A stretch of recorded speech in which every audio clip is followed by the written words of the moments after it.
The diagram shows a sector of a circle with radius 7. Work out the area of the sector. Calculate your answer correct to 2 decimal places. So now just think the area of a circle is pi r squared. Now, when we're looking at a sector, we're looking at a fraction of the total area. And the fraction of the total is a full turn. So that's 360.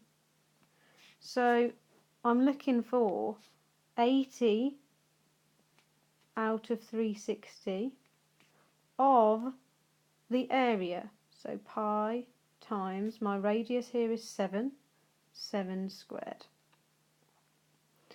So I can just put that on my calculator straight away.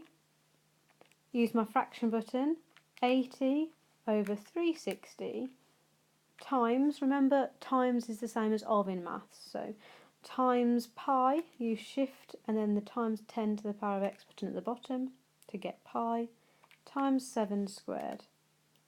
And my answer comes up as 98 over 9 pi.